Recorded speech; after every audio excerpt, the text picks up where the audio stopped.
வணக்கம்.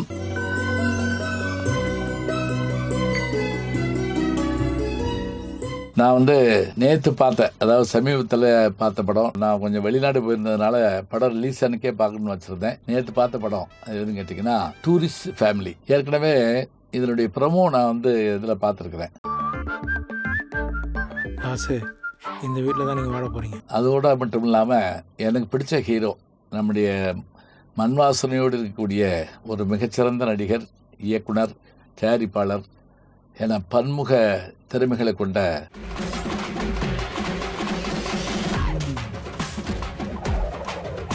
திரு சசிகுமார் அவர்களுடைய படம் இது. நான் அவரோட 2-3 படம் பண்ணியிருக்கிறேன். எனக்கு தெரிஞ்ச அயோத்தி படத்துக்கு பிறகு இந்த படம் என்னை ரொம்ப ஈர்த்துருச்சு. இந்த படத்தில் நடிச்சிருக்கக்கூடியவங்க அப்படின்னு பார்த்தீங்கன்னா, முக்கியமாக சசிகுமார் ஃபேமிலி, அவரும் அவரோட சிம்ரன் அவர்களும் ரொம்ப அழகான ஒரு குடும்ப பாங்கான கேரக்டர் நடிச்சிருக்காங்க. ரொம்ப சந்தோஷமாக இருக்கிற மாதிரி தெரியுது.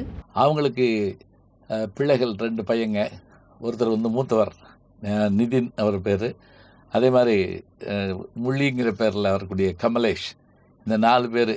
அண்ணாக்கும் கோஃபி. இவங்க தவிர யோகி பாபு இருக்காரு, எம்எஸ் பாஸ்கர் இருக்காரு. இவர்களோட இளங்கோ குமரவேல், ரமேஷ் திலக், பகவதி பெருமாள், அப்படி கூட்டிகிட்டே போகலாம். இந்த படத்தினுடைய அருமையான ஒளிப்பதிவை இருளில் தொடங்கி அப்படியே பிரகாசமாக முடிகிற மாதிரி காட்டுற இந்த கேமராமேன் யாருன்னா, சினிமாட்டோகிராஃபி யாருன்னா அரவிந்த் விஸ்வநாதன். படத்தோட நம்மளை கூட்டிகிட்டு போகக்கூடிய அந்த இசையும் பாடலும் அதுக்கு பொறுப்பேற்றிருப்பவர் இசையமைப்பாளர் CN ரால்டன் அவர்கள். கவிதைகளும் ரொம்ப அருமையாக மறக்க முடியாத அளவுக்கு இருக்குது. இதில் வரக்கூடிய பாடல் வரிகளும் லிரிக்ஸும். இயக்குனர், இது இவருக்கு முதல் படம்ங்கிறாங்க, ஆனால் நம்ப முடியல. இயக்குனர் திரு அபிஷன் ஜீவின் சின்ன வயசுலேயே அருமையான படத்தை இயக்கியிருக்காரு. இப்போ நம்ம படத்துக்கான அந்த டைட்டில் போடுற மாதிரியான செய்திகளை பார்த்துட்டோம். சார், இனி இந்த படத்தோட கதை முழுக்கெல்லாம் சொல்லக்கூடாதுங்க. ஏன்னா இதில் நீங்கள் உள்ள கூட போகிற போது தான் நமக்கு பிடிக்கும்.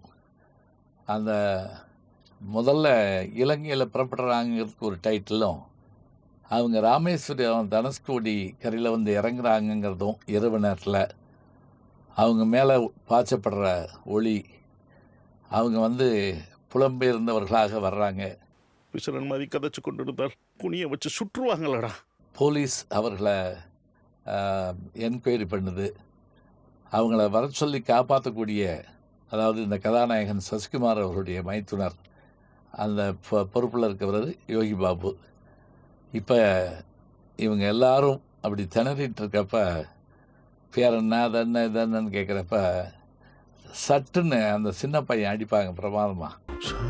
நீங்கள்லாம் கேரளா கரெக்டா? உண்மையிலேயே அந்த பையனுடைய ஒரு வார்த்தை நம்மளை அப்படியே ஈர்க்கிறது. அந்த பையனுடைய அந்த பேச்சுக்கு பிறகு அந்த இன்ஸ்பெக்டருடைய முகம் மாறும். அப்புறம் எல்லாரும் சரி போங்க அனுப்புவாங்க. அவங்க புறப்பட்டு போயிடுவாங்க, சென்னைக்கு போயிடுறாங்க. இந்த வீட்டில் தான் நீங்கள் வாழ போகிறீங்க.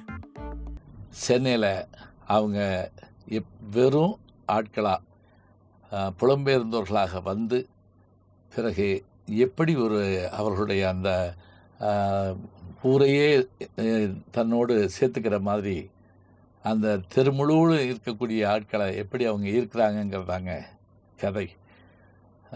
அவங்களுக்கு எதுவுமே கிடையாது.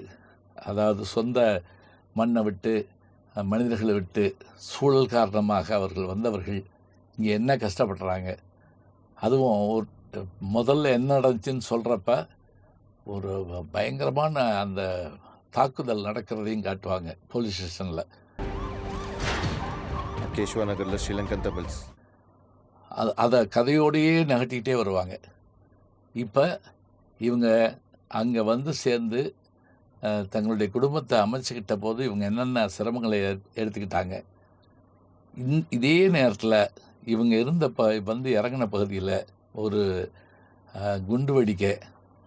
அப்போ மேலிடத்து அதிகாரிகள்லாம் சேர்ந்து யார் வந்தா என்னன்னு பார்க்க சொல்ல, அதில் முக்கியமான ஒரு அதிகாரி தன்னை காப்பாற்றிக்கிறதுக்காக இவங்களை கட்டாயமாக அது யாருன்னு தேடணும்னு சொல்லி தேடி வருவாங்க. பயமா இருக்கு. என்ன நடக்குமோ நடக்கட்டும். இந்த சூழலில் இவர்கள் தப்பித்தார்களா இல்லையா? படத்தை பாருங்க. இவ்வளோதான் இல்லைங்க, இதில் சசிகுமார் அவர்களுடைய அந்த பாத்திரம், அதுவும் அந்த இலங்கை தமிழ் பேசுகிறப்பயே அவர் நம்மளை அப்படியே ஈர்த்துருவார்.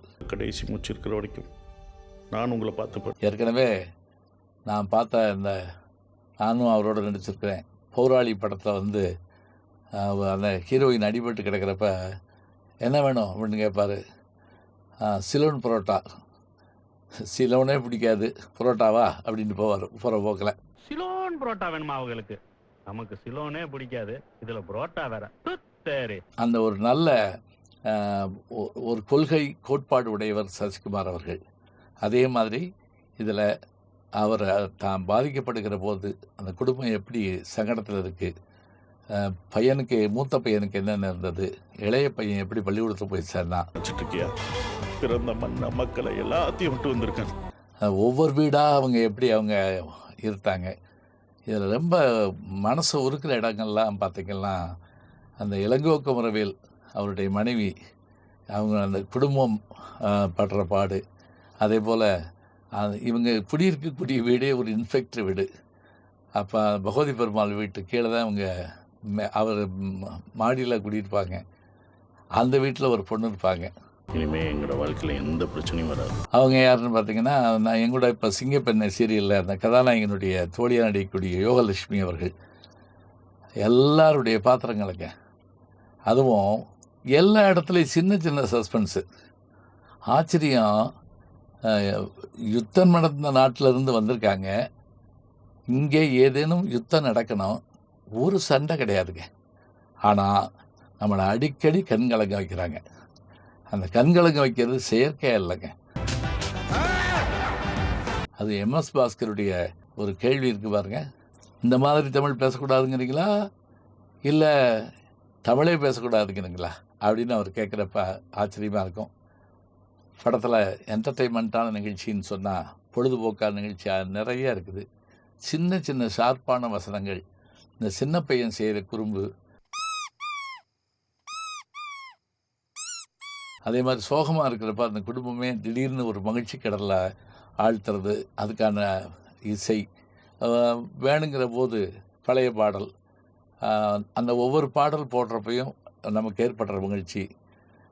சிம்ரனுக்கு அப்படியே ஆழ்த்தோட்ட பூவதி பாட்டை ஒரு நிமிஷம் போட்டு விட்டு அப்படியே நம்மளை அங்கே கூட்டிகிட்டு போகிற விஷயம், அதுக்கு அவங்களே ஆட வச்சுருக்கிறது, சொல்லிக்கிட்டே போகலாங்க. படம் முடிய போகிறப்ப இருக்கிற திருப்பம் இருக்குது பாருங்க, அந்த திருப்பத்துக்காகவே நீங்கள் உட்காந்துருக்கணும். அந்த திருப்பம் மட்டும் இல்லைங்க, ரமேஷ் திலக் வந்து அப்படி போயிட்டு திரும்பி வந்து ஒரு வார்த்தை சொல்வார்.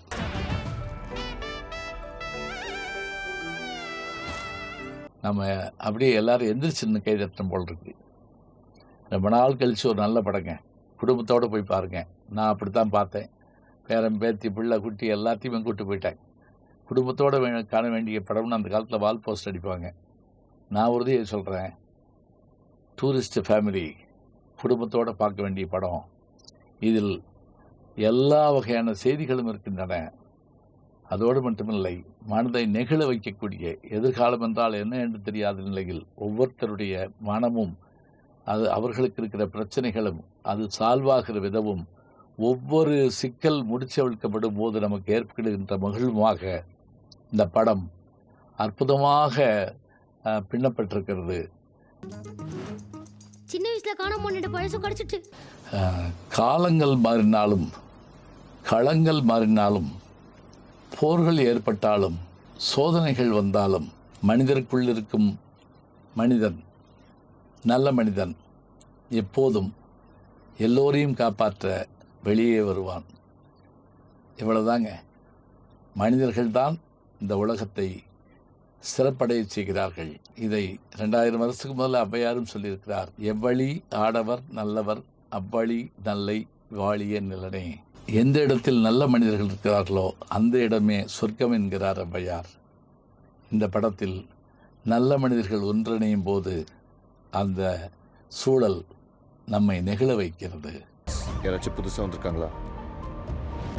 இன்றைய சூழலில் பெரும் செலவுகள் செய்து எடுக்கின்ற படத்தை காட்டிலும் சாதாரணமாக வந்து தட்டி கொண்டு போவதைப் போல மீடியம் பட்ஜெட் படங்கள் மிகச்சிறப்பாக வருகின்றன.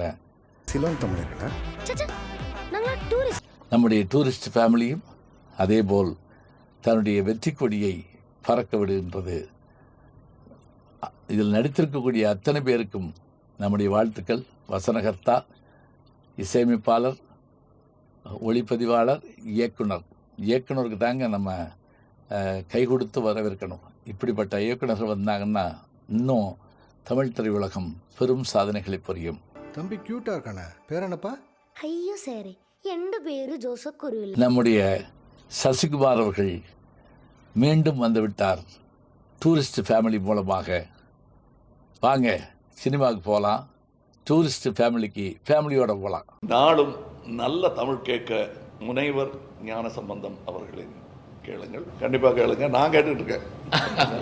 நம்முடைய யூடியூப் சேனலை சேர்ந்து Instagram, Facebook, Twitter, blog, WhatsApp channel என்று அத்தனையிலும் நான் முன்தொடர்ந்து செல்கிறேன். நீங்கள் பின்தொடர்ந்து வாருங்கள்.